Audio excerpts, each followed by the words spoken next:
And we are live. Hello, everyone. Rise and shine with all of us. This is McLean Warren with Liaison Marketing. I'm here with my co-host, Brendon Fields, the better looking one. Um, he owns Rebate, which is a great launching platform. And we have special guest, Mina. Why don't you introduce yourself a little bit? What's up, guys? My name is Mina, the Egyptian prescription Elias. I am aspiring to be the king of supplements on Amazon. So I sell supplements on Amazon. I love my supplements. I don't do it for the money. I do it because I know I can make the best supplements in the game. I've been addicted to like supplements my entire life. And I was just thinking about this the other day. I was like, why am I so addicted to supplements? And I think it's because I might have like thought that I have subpar genetics. Obviously I'm like not genetically gifted, but I don't think I have bad genetics. I have like, pretty decent genetics. And so but growing up, I always was looking for all of these things that would affect my like body.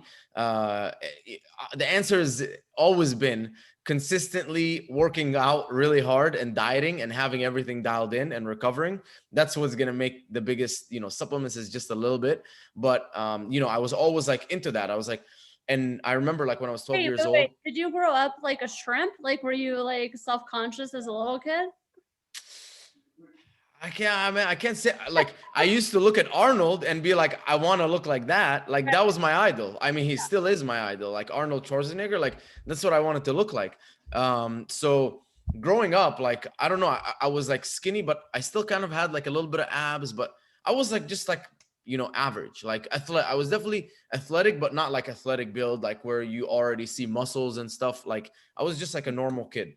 But I don't know, like I always felt like, hey, what if I took this thing and like that thing and it improved my muscle synthesis and stuff like that. So I was always into that stuff. And ever since like I said, I was 12, I would be like stand in the GNC and like the supplement stores, and I would like look at the shelves and I'd be like, I'd ask them, hey, what does this do?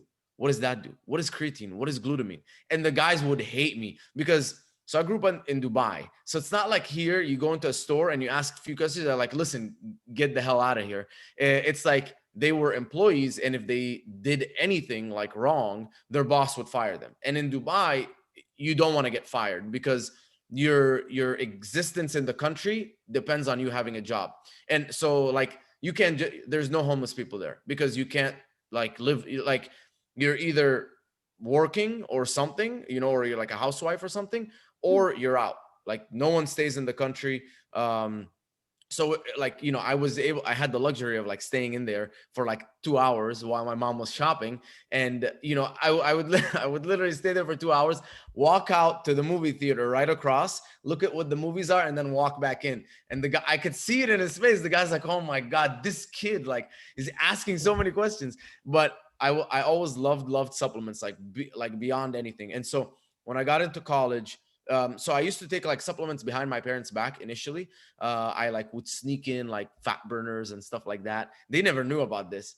Twin But Labs fat most burn. kids are sneaking in like weed and stuff, but you're like, oh, I'm sneaking in this glucosamine real fast. Yeah.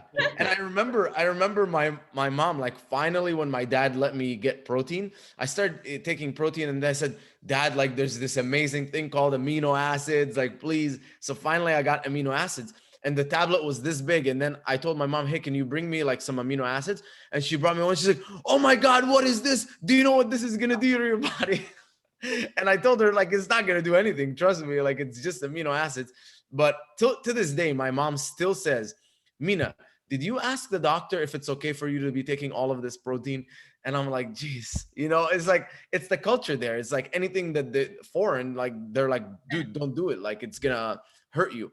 But anyways, so more about me. Came to America in 2011, got my bachelor's in chemical engineering and chemistry, started fighting MMA at 2013, got into like just went into the gym, did wrestling my first class, kickboxing my second class. And then I'm like, dude, I love this whole MMA thing. Signed up on the first class. I signed up for a year, never looked back. I would say it was probably one of the best decisions I ever made in my life. Because the reason I work so hard is I really think not only am I like passionate, but I think the lines are blurring between MMA and like my life. And so it like every day I wake up, I'm like, I gotta work so hard, I gotta kill it. And it's the same as when I step in the gym in MMA. I was like, I gotta work hard. Like, if Zoe is doing 50 kicks, I gotta do 60. If Mark is doing 20 sprawls, I gotta do 50. And so I like, it's changed my life completely. I am now so much more accountable. I have so much more accountability because, again, like, what are you gonna say when you step in the cage and you lose? You're gonna say, oh, well, my coaches, my camp, my this, my that. It's just a bunch of excuses. It's all, you should have trained harder. And you can look and you can say, okay, let me look at the last 90 days. Did I not miss a single meal? Did I not miss a single full 8 hours of sleep? Did I not stretch every single? And we're all human beings, so guaranteed there's something that you didn't do. So I got like that, like, level of accountability from MMA. I got my resilience, and like, you only fail if you quit. And that's kind of like one of the most common things I say is, people are like, what would you say to sellers? Like, when we're closing out a podcast, I'm like, you will only fail if you quit, because the second that you quit, there's 0% chance that you're ever going to succeed. But if you never fail, if you never quit, you'll never fail. Because what's failure is just a setback. You're not dead. You didn't lose your body or anything, or your mind. You just lost some money but did you really lose it? Or was that an investment in you learning? So, I learned a lot, like, cause you go into these competitions, when you're doing jujitsu, you spend $120 for a competition, you go in and you lose. And it's like, did you, in MMA and jiu-jitsu, we say you either win or you learn. We don't say you win or lose. You say we either win or you learn, and you kind of learn from that mistake. So anyways, worked up my way the corporate ladder, 9 to 5. I was killing it, like the dream, right? The typical Middle Eastern parent dream. I graduated top of my class. What were you doing at that time? So I graduated top of my class in 2014 as a chemical engineer. I was working at Medtronic, new products development. So we were working on like a hemostatic patch, which is, if let's say you're a gunshot wound warrior or whatever, not warrior, gunshot wound, and you just put the patch, and there's like a layer of a chemical that will coagulate the blood, so you immediately stop bleeding, and it like fully merges into your like blood and organs and skin and everything, and it dissolves later. So some advanced technology there. Then worked in chemical safety, then worked in project management for radiant heating and cooling in the ceilings, and then worked in construction, project management and construction, because I don't know, I was just going all over the place. I didn't know what I wanted to do. And I finally realized that it's been the same pattern, and I hated working for someone because I always felt undervalued. I would always go in, give it 100%, and I never felt like I got the value. I never felt like I was compensated fairly. Like I would be working like this, and someone else would be working like this, and we would make the same amount of money. Or maybe someone with 4 years more experience, like with 20% of the output that I'm doing, is getting paid more. So I was like, dude, I hate this, and I remember like working my way up the corporate ladder to a point where my boss said, do you want to kind of, come in and become the boss, like in the next 10 years? I said, dude, of course, I would love to. And then I looked at my life driving home, and I was like, I'm waking up at 4:30 in the morning, going to the gym, driving 45 minutes to work, working 9 hours, driving 45 minutes back, going to MMA. Where's my life? Like, sure, I was like on a schedule, but I had no time. And so let's say that's the next 10 years. Let's say that's next 20 years. That's not a life. Like, this is, at least I knew for a fact that that's not what I wanted. So that's when I was on vacation, had a conversation with my dad, and he's kind of the one who inspired me to start the supplement company. He said look into it. And I said, let me look into it. And I looked into it. And September 14th, we had the conversation. And September 21st, I was back in America from vacation, and I already had the supplements ordered, mixed them up. I had already done my research, and I picked electrolyte powder because that's kind of the number one thing that I needed at the time. I was fighting, I was training, I was sweating a lot, and I was on keto. And I looked for sodium pills or something like an electrolyte that would replenish the sodium, because if you're ever on keto, you get that keto flu from losing all of the electrolytes because your insulin is not spiking anymore and your body's not able to retain that sodium or any of the other electrolytes. Plus, naturally, we're like pissing and sweating out like 2,000 milligrams of sodium and potassium a day. So I said, let me come up with something that's going to help me, just in that sense, because I was literally dry scooping chicken broth, like the chicken stock, whatever thing, just to get that sodium in. So after that, made a little formulation and I tried it for a week. It was working amazing. I said, okay, let me double check, make sure that's not the placebo effect. So I went to my friends, had them test it out, didn't tell them it was my product, and they said it was amazing. So at that point, it was like September 28th, 29th. October 10th, I incorporated my company. I just hit up a friend. I said, how do you make a business? He said, just go to LegalZoom and create an LLC. Very simple, $400.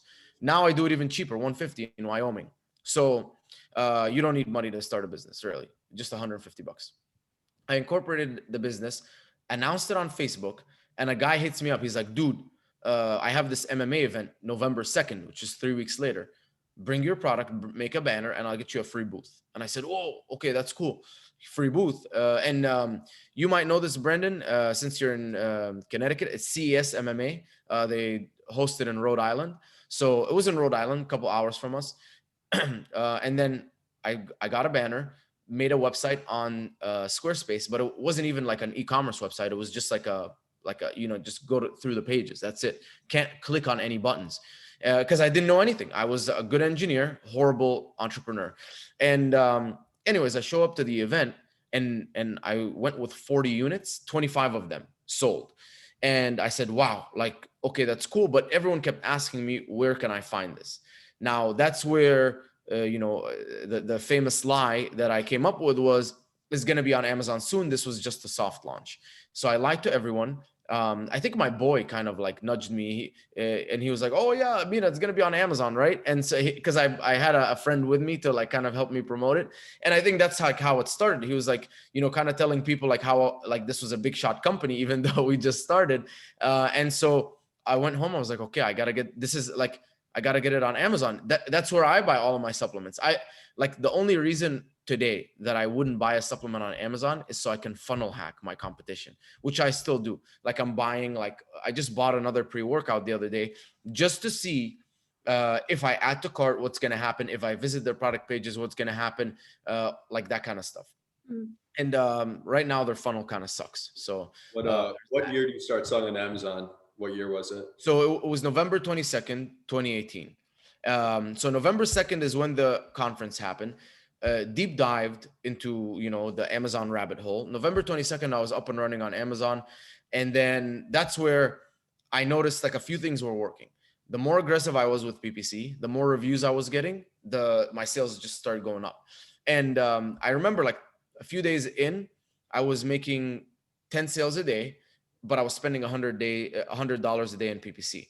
So I was not making any money, but the units were moving. So I was like, okay, I mean, who thought like that you could, starting from zero, I thought I was going to go gym to gym and sell them maybe 5 here, 10 here, 10 here, but when you see Amazon and it's like, it's selling 10 a day, that's 300 a month. I was like, dude, 300 a month. That's, if it's 100% profit, it would have been like $3,000 a month in profit. So for me starting out, I was like, this is insane. And that's when I'm like, okay, I know what to do for reviews. And I've had the same strategy since day one. I don't care what these people are saying. I'm going to people and telling them, try my product and, for free in exchange for a review. That's what I do. And, that's kind of like what I've been doing since day one. It's like, why would you, McLean, or you, Brendon, buy my product and review it? Like, it doesn't make any sense. So I always kind of in the back of my head, I'm like, if I wanted these people to review it, I just got to make it worth their while. So I was offering the people the product for free. And so that was kind of taken care of. So, and I'm very aggressive. I was like, I hit up every single one of my exes. I hit them up. Like I was, if you were a human being with an Amazon account, I was getting a review from you. That's it. And so then I was like, let me focus on PPC. And I started like just going super hard on PPC. And it wasn't until I went to a conference called Ad NYC in March of 2019. So I started in November 2018. March 2019, I went to that conference, and there was so many experts there. And it was like a professional conference. It wasn't like Prosper or anything like that.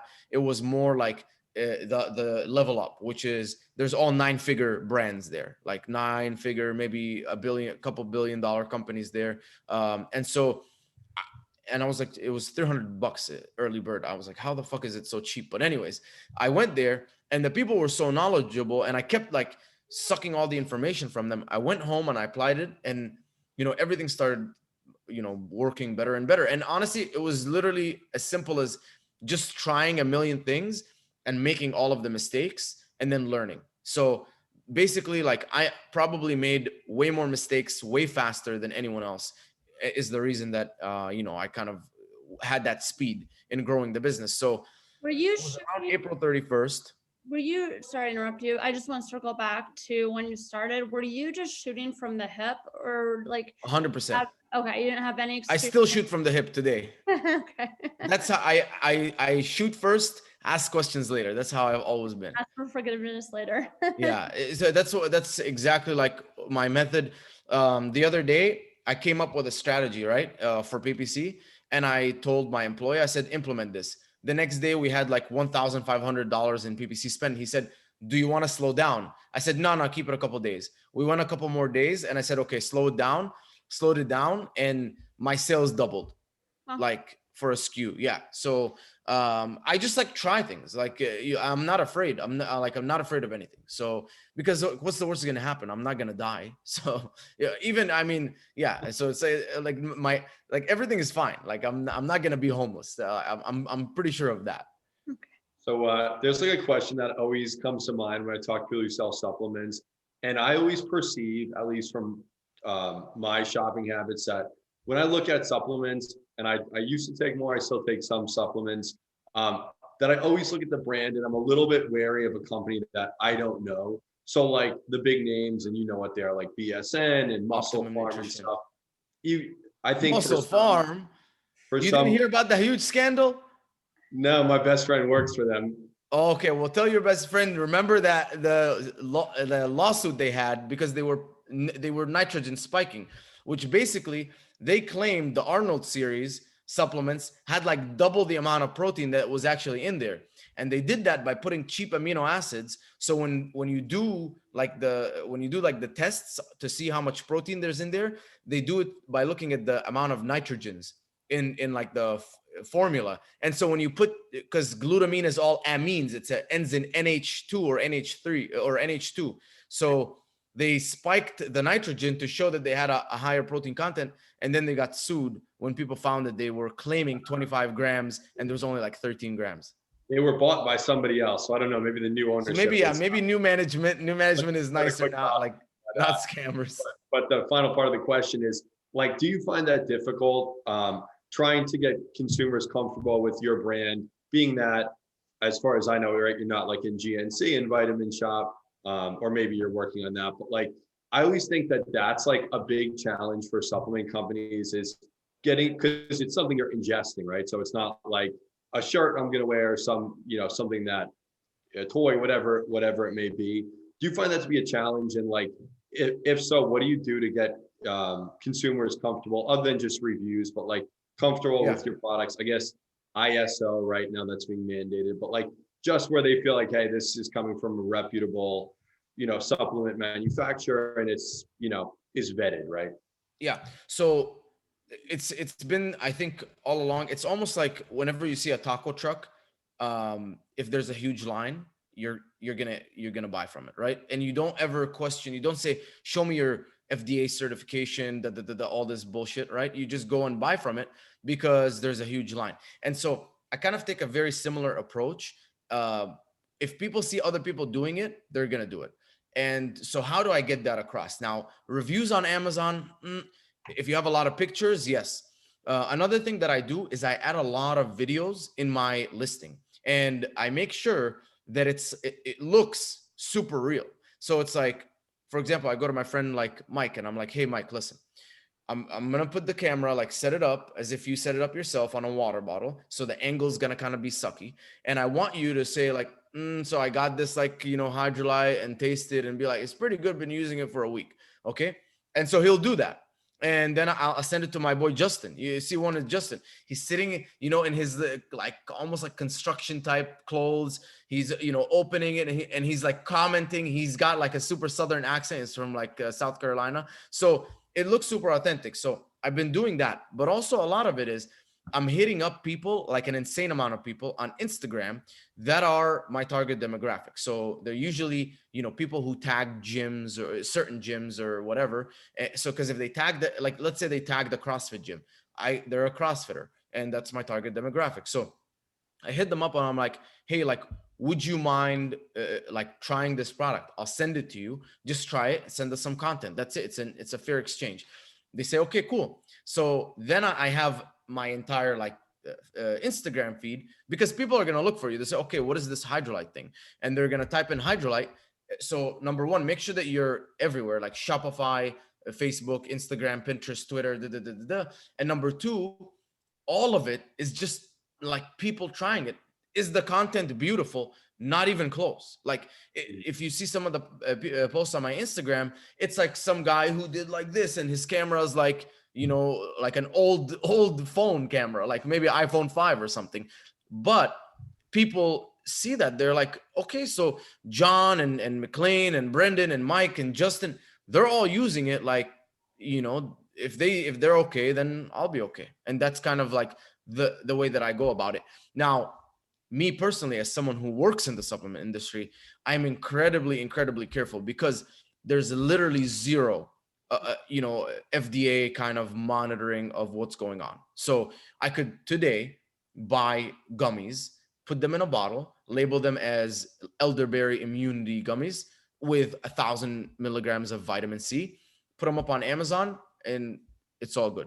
So it's very important to, like, really, I mean, everything can be manufactured, right? So it's very important to know who your company is. And I think one of my biggest strengths is that I'm the face of the brand. So I'm out there talking, saying, be aware of this, be aware of that, and so that helps me. But as a consumer, you definitely be very careful. Reviews is not what matters, because everyone knows you can buy reviews, you can incentivize reviews. Social proof, I mean, if you have a lot of social proof and people are posting pictures and stuff like that, at least a bunch of people tried it and didn't die. But does that mean that it's an effective supplement?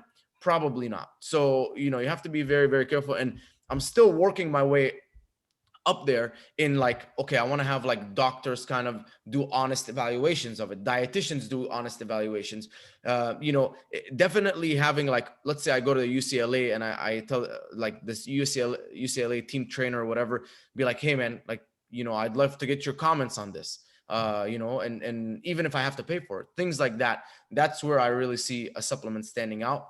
And that's how I can, but that's how it's to get to people to trust my stuff. It's as easy as just showing them that there's a huge line, on the taco truck. It's that simple.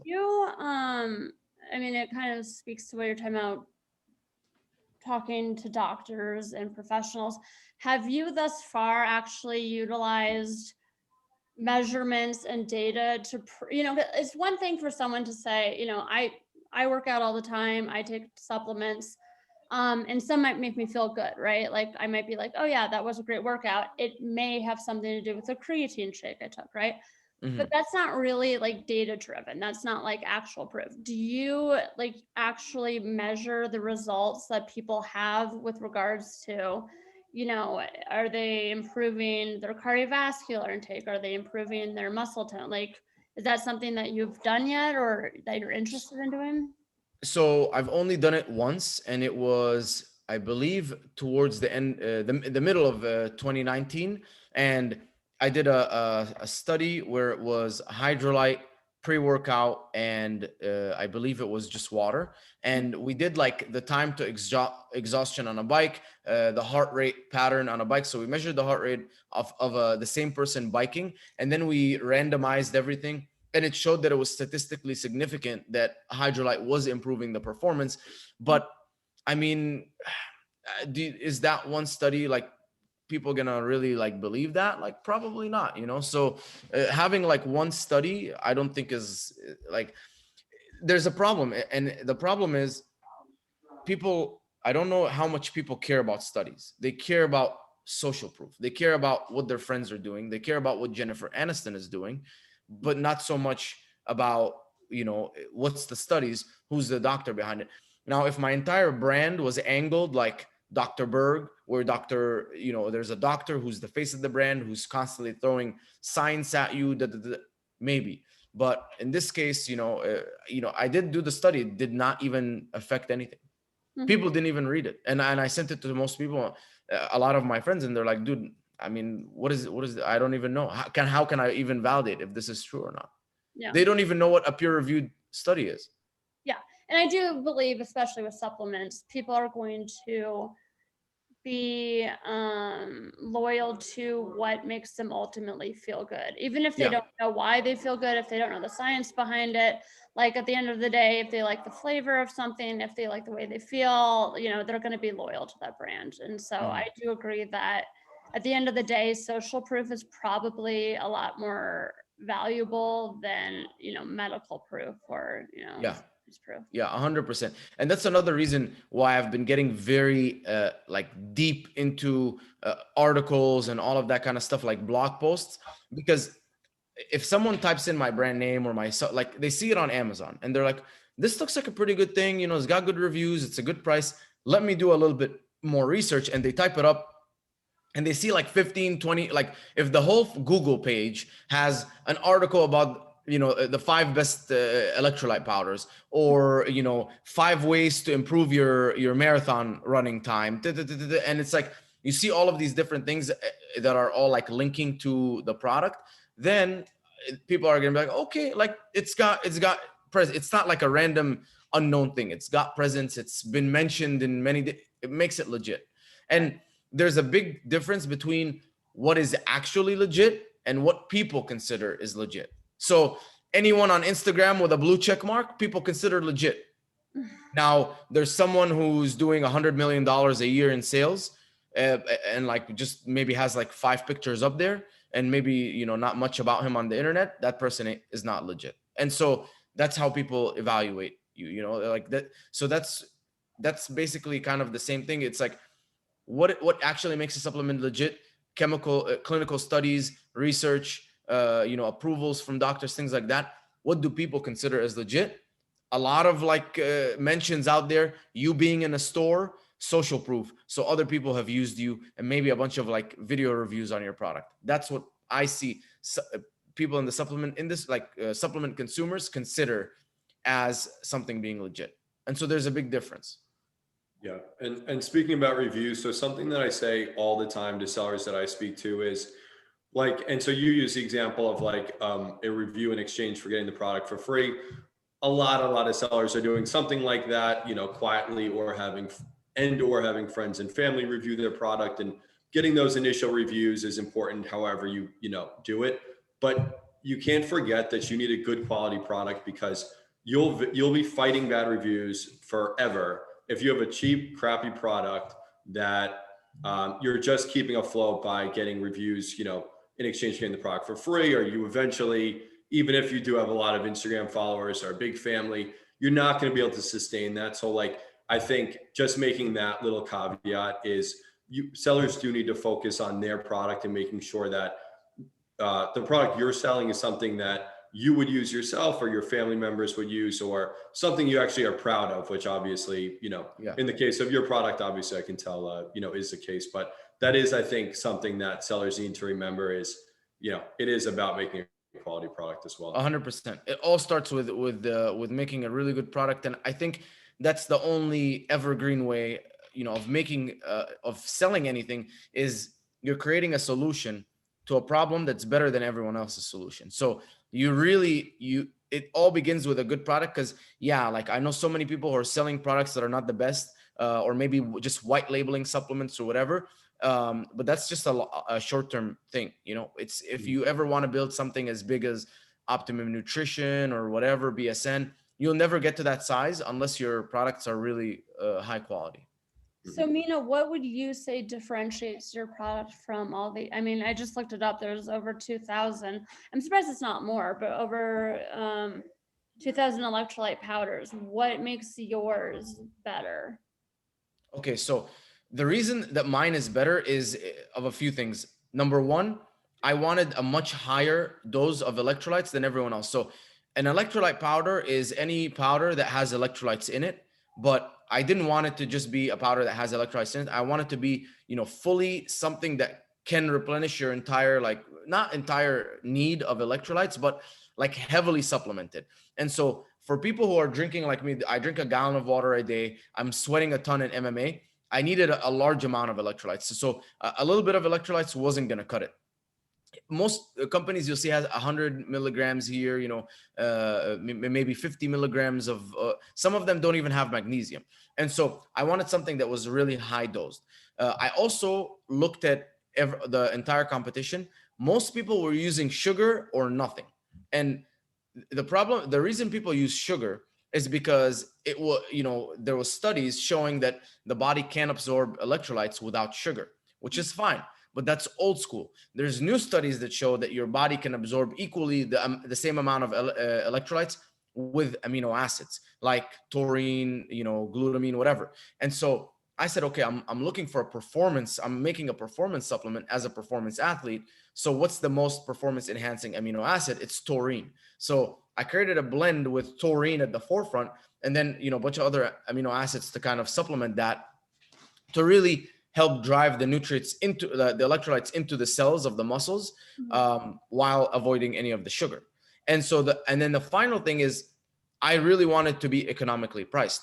So I never wanted my supplements. I have 100 servings for $24 or $23 for the OG. So I never wanted my supplements to be the $30, $40 one, because from day one, my mission was, I want to create the best supplements at a reasonable price for athletes. Now, obviously, when I started, it was $20. Now it's up to like 24, because over time there is inflation. There is, different things. Amazon's imposing more things that like drive the cost up. So, but still, I am giving you so many servings for 20 to 20, $22 to $24, versus a lot of people are selling 30 for 30 or 30 for 35. Jim Stoppani, he sells his stuff for like way more. And like, let's be honest, like, you can say all you want that, the price of your product is high because it has high quality ingredients. We all have high quality ingredients. It just, how much do you want to mark it up is like, it comes down to it. And for me, I never wanted to mark it up that high, because the people that I was selling to, they were my teammates. So I didn't want to go to my teammate and say, hey, give me $30. I wasn't comfortable, because I knew that I didn't want to pay $30 for a supplement. But I knew, if you gave me a lot for 20 to 25, I'd be happy. So that's kind of the key differentiators. And again, everything that I do for my supplements is 100% backed by studies. And so I'm constantly improving. We're even improving the type of magnesium in the supplement, because we found studies that show that there's different types that are more bioavailable and can get absorbed more. And, I have still been experimenting with trace minerals, and I've noticed that there is a correlation between, trace minerals and improvement in performance. And so, eventually that's going to add. So I'm not driven by money. I'm driven by having the best product, like hands down, the best in everything, the best in price, the best in flavor, the best in performance, the best in ingredients and quality and everything. And, I'm not trying to make a quick buck. Like, I'm here for the long run. Let's pivot to your PPC Academy. How did you start that, and why, what made you decide to venture into that realm? Cool. Yeah. So good question. The PPC University, basically, when I first started on Amazon, like I said, I didn't know what was going on, but I did know that the more money that I was spending on PPC, it was definitely driving my sales up. So that's where I dove in hard. And I think because of my engineering background, I was incredibly familiar with Excel, and numbers on a sheet like that was not intimidating to me. So I was able to really dive in and look at all of the bulk sheets and perform like a bunch of different iterations to see what was working. And, it's not as complicated as it sounds. It's literally like, you can have a keyword, increase the bid, decrease the bid, try this, try that, and see what's working. Mm-hmm. And so I did that a lot. And eventually, like, I started getting confident in PPC. So I said, let me just give some good information out there, because people are posting in the groups constantly, like, I just started this campaign, this is happening, that is happening, I don't know what. And I said, okay, let me just put some free knowledge out there.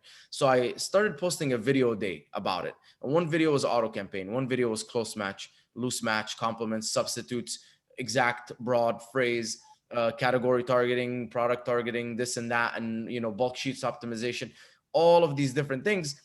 And then my inbox flooded, and it was like, hey, I want to do a consultation call. So I said, okay, fine. Like, let me do one. Initially that imposter syndrome is like hitting you, like, am I even qualified? But then I look and I'm like, dude, this guy, like, if I don't help him, like, even if I give him bad advice, is definitely going to be better than everyone else's advice. Because you know what I'm saying? Like, the alternative, and this also is part of why I do everything that I do, why I'm on podcasts here, is because there's people out there, if you don't help them, someone else is, and it's not going to be good help. So I was like, okay, fine, let me try one, and then let me try two. And there was just call after call, and then I realized I was getting pulled off of my business. I said, okay, this is not what I want to do. I don't want to trade my time for money. So I said, let me just make something very comprehensive that will help everyone. And so I made the course. There's like 40 videos plus, all of my Excel spreadsheets that I use, macros for creating campaigns, things like that. I put it all in one course. And I said, okay, here's the course. And if you want to learn, I mean, trust me, the time and money that you're going to spend trying to learn it yourself or whatever, or the time or money that you're going to waste messing up your PPC, you just spend it on this course. And so I broke everything down. And that was kind of like the whole reason that I even started, is because I just didn't want to keep doing consultations. I didn't want to keep trading my time for money. And it's not fun to be working and then jump on a call and like look at someone and use your brain power, look at someone's stuff and then hop off the call. So work again and then jump on another call. And again, stemming to the whole, or going back to the whole, personally, I believe that if you're not putting good information out there and you're not helping people, it's almost like you're responsible now. Like, we're all in a community together. We're all parts of, just society. And so if there's other people out there putting information that's bad, and you're not out here putting information that's good, you're kind of like helping the bad people. And that's the way I look at it. It's honestly like, sure, like I've gotten a lot of success, but it would be selfish if I didn't at least try and help people, not even like help them get better, but at least help them avoid getting hurt, because there's just so much bad stuff out there. So that's kind of like the whole reason behind the PPC University. Is when I started, I got swindled by so many people. Like, you get into these groups and they're like, hey, yeah, like, let me coach you, let me consult you. Okay, look, I just looked at your PPC campaigns. I want you to do this, open an auto broad, 100 keywords per this. And I'm like, I do it, and everything is all getting messed up. I'm losing money, and this guy just got paid. And so, I don't need the money I don't need you to give me the money. I'm making my money from my supplement businesses by adding value to the world, by creating the best supplements. So this is kind of an act of service. I think that's funny. There is so much misinformation out there. And it's like, as Amazon's become like the hot thing to do to sell on Amazon, there's these people that just want to hopscotch a step from just being in whatever other business to coaching on Amazon, but they've never sold on Amazon. And the void is the people that know the most about it, who have been doing it for years.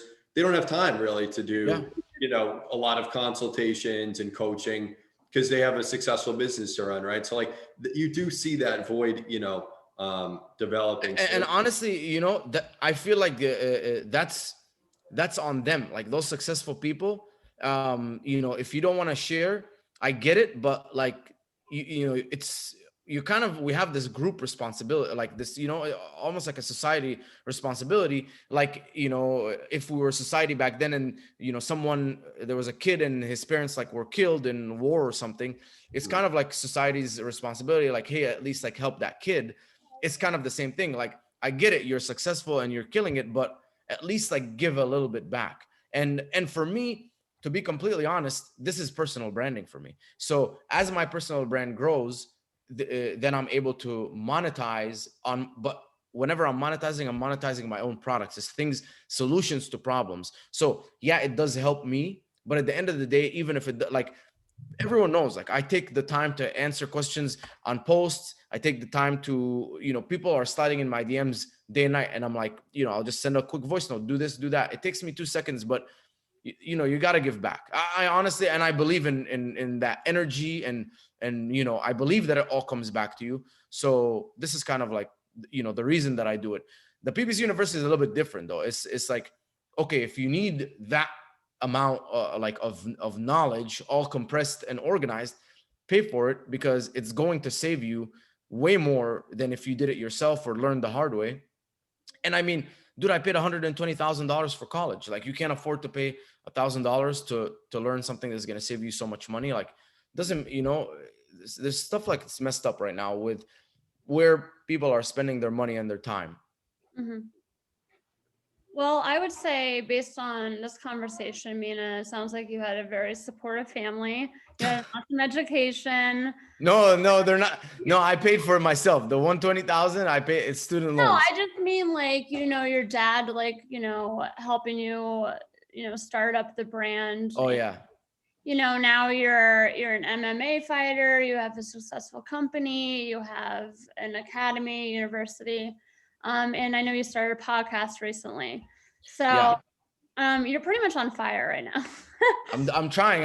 I started 2021, fast, and I just want to keep getting faster. And really, it's been because of the people that I'm surrounding myself with, and I've constantly been elevating who I'm surrounding myself with. And there are people that inspire me. There are people who have been where I've been and made the mistakes. And so I'm very like thankful and grateful to have these people around me. So in 2020, I was in a million different directions.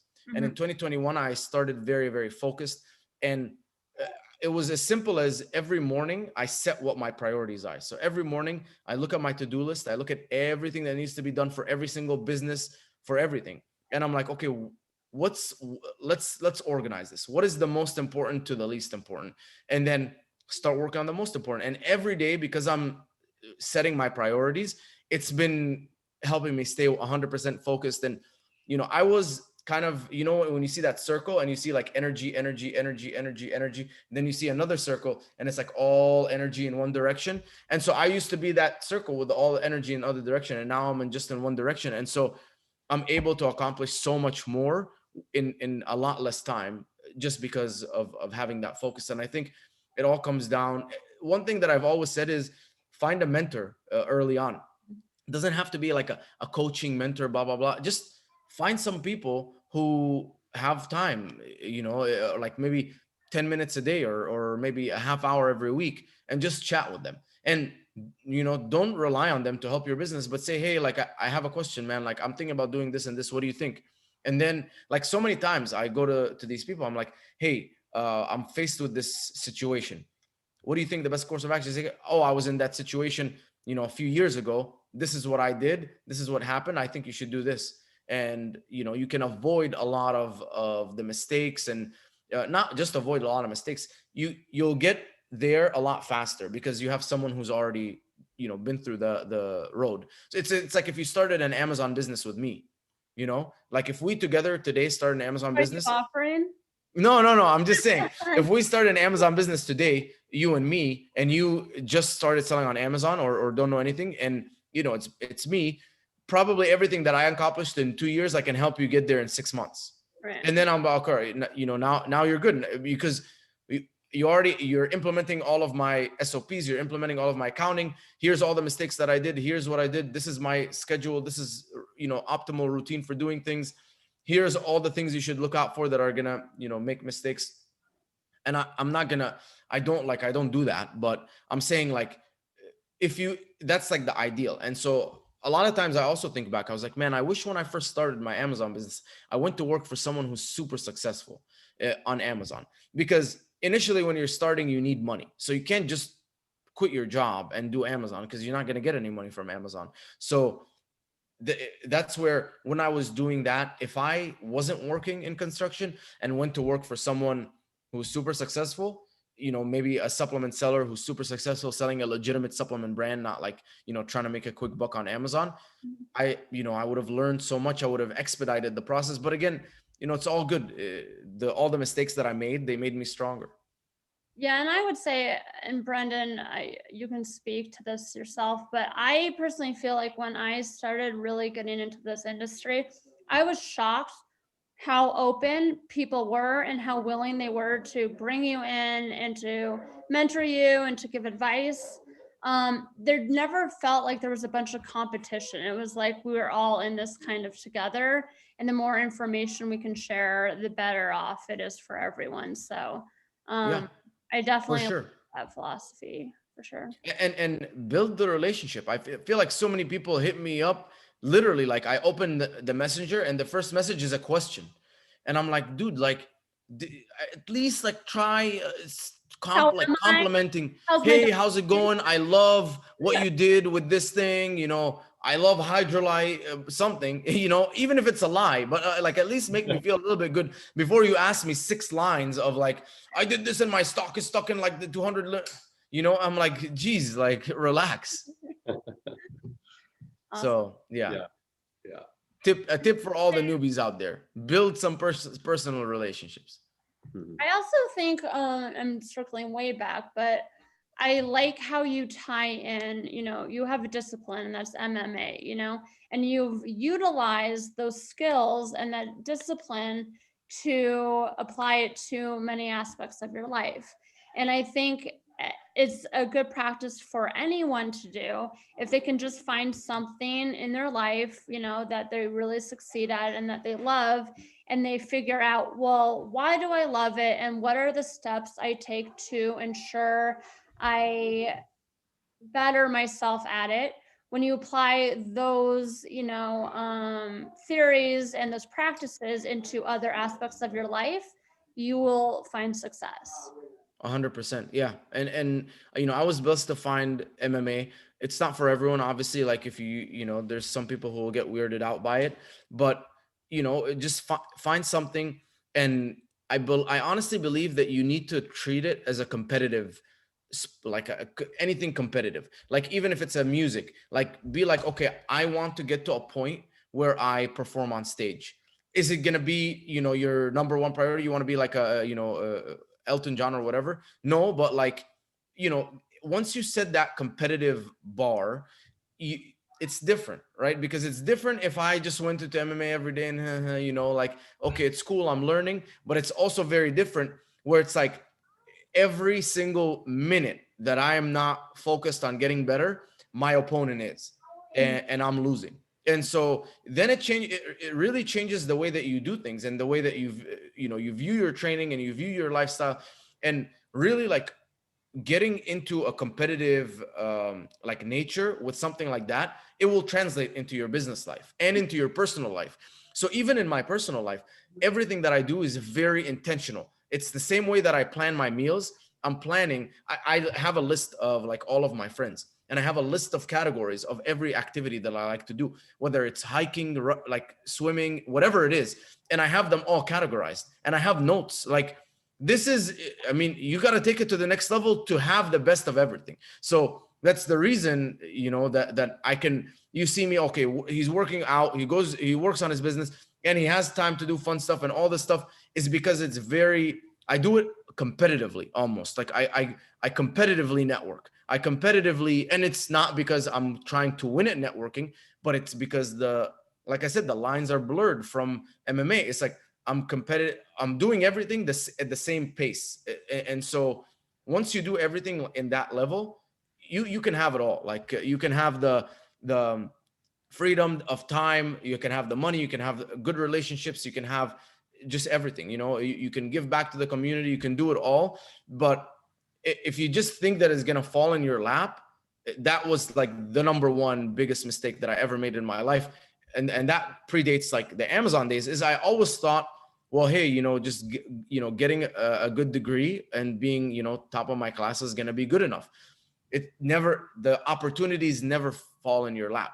The perfect you know, boyfriend, girlfriend never fall in your lap. The, you know, the fun parties and all of this stuff, they never fall in your lap. Like you have to set yourself up for that. So for me, everything that I do in my life is what is like, here's where I want to be, here's where I am now, what's that first step? Okay, let's take that first step. Okay, let's build consistency, let's optimize it. Okay, let's do it better, let's do it better. How can I get better? How can I get better? And just, it's a nonstop for everything, you know. And I don't know, like how can anyone else, how can people view it like differently? Like how can you not say that I want to be the best in it? I want to be the best in my hair and my skincare. You know, I want to be the best at like everything. And so if you approach it like that, everything in your life improves. Okay, but could you, on a personal level, like if I was like, let's go on a road trip, you're not going to know where we're going. We're not going to plan anything. We're not going to know who we're seeing. Are you the kind of person that can like lay Let back, go. enjoy that? I actually do, I actually do that once a quarter. I Oh. book a trip to an Airbnb randomly somewhere with zero plans. And then I walk out and I just ask people what to do. And the reason I do this is because it like significantly drops all of my decision making. And so there's like a lot more room in my brain to process a lot of other things. Like I just completely let go. You know, it's almost like a relaxation week. Excuse me, can I go on your next trip? Yes, I just for happened to be sure. walking. I just happened to be walking through, and I went, "I'll go." And Yeah. I can do it every quarter. We'll do it in Florida, so you don't have to go far. That's My your dad, dad, McLean? I'm in town visiting my dad, so Oh, that's fun. yeah. But yeah, no, I can let go. Yes, I am not control freak, but I like control, but I also like can let go. It's fine. I just don't like to have like whatever, like I'll get to it when I get like I definitely love like routine and structure. Definitely. I feel like too, after a while, like discipline and hard work, it becomes part of your identity. And then it's actually harder. Like, I think it'd probably be harder for you to say, you know what, I'm going to sleep in a little later tomorrow. Like once that becomes your identity, it's actually hard to go back the other way. So like, it feels bad. Like if I have, like, I love eating out. I love like eating out so much. But if it's like a few days where I eat out and it's like, I feel like a little bit like fat, I start hating it. I'm like, oh man, like I need like enough. Like I'm gonna like go like work out. I'm gonna do like a bunch of stuff to kind of like get back on track, because after initially when you do it, you don't get the benefit, right? You don't get that immediate benefit. But after you do it for a while, you start getting the benefits that if you stop doing it, it's almost like it feels bad, or you're afraid to lose those benefits that you got. So that's when it becomes like those things become nicer than the lazy, the kind of like the baseline that our body is, which is like be lazy, eat unhealthy. Dude, it's crazy. But literally, I mean, even for me, if you come into my house, there's zero chocolates, cookies, snacks, whatever. Like there's nothing. I only have like popcorn that's like 100 calories a bag, because it's so crazy how every single thing that's bad for you, I desire it. Like Funyuns, oh man, when I walk into the gas station and I see the Flamin' Red Hot Cheetos or the Funyuns, I'm like, oh man, why did I even go to the gas station? But it's like, this is how our bodies are designed. So you got to get an electric car, Mina. yeah. Like, are you a 14-year-old stoner of Funyuns? No, but I mean, I don't know why every single time I walk in a gas station, I see the flaming hot Funyuns and I'm like, oh, man, it's only like 350 calories. It's not that bad, but I know it's like 350 calories of cancer. But I think that kind of speaks, like, I know this was a very specific example, but that does speak to business and life in general. Is there's people that need instant gratification and people that are willing to work hard for that long-term goal. And if you're always going for that quick answer to that instant gratification, like you're not going to, in my opinion, succeed. You just can't with that kind of model. Yeah. I mean, they did studies on it. They did studies on the kids who got the cookies or said no, and the kids who said no, they got better test scores. Yeah. So it's backed by science. Instant gratification is bad. Yeah. Well, Brendon, do you have any more questions? No, it's a good subject. Very. You guys wanted me to touch on that ISO certification. Oh yeah, please. So for the supplement people out there, they recently came up with new regulations on Amazon where you have to get your supplements ISO certified. Basically, you don't have to get them ISO certified. You just have to get a certificate of analysis from an ISO certified facility. ISO, it's like 917. There's a number. It's not hard to find, but basically they hit me back with that in November. All I had to do was I literally like Google searched, found 50 different labs in the US that are ISO certified, and then reached out to them. Please, no one message me and ask me which the labs, because if you do, you're lazy. You're a lazy person. Don't be a lazy person. Like, do the homework. So I just got like quotes from 50 of them, found the best one. It was as simple as sending my supplements to them. They record everything. Just obviously, I sent it from Amazon, so the batch number and everything was there. Sent it to them. 2 days later, certification's done. Images of the product with the certification. Got it back. They sent me their ISO certification for that lab. Gave it to Amazon. All good. Did you just send in a sample, or do you have to send in your whole supply? No, not the whole supply. You just send one product. All your inventory. Send them like 5,000 units. Be like, they're just, you just send them one from the batch. So that's funny. So now you couldn't do what you talked about before, is where you could just, label regular gummy bears as elderberry. So like with the ISO, it would detect that, right? If you're BSing and you're selling. Yeah. So yeah, but there's definitely ways around everything. Yeah. Yeah, I know, but like, unfortunately, like, the only way that you would regulate this is if you were like on Amazon or in regular marketplaces, and the FDA had a quota of like 1,000 different SKUs tested per month. And so every single month they were pulling from the shelf, that you have what's on the label, you test it. Yeah. If there is a discrepancy, that company gets sued. That's how you stop it. But I mean, I don't know where we're gonna get the budget for that. Yeah. Interesting. Well, 'Cause awesome. that would cost like maybe $100,000 a month plus the person running that.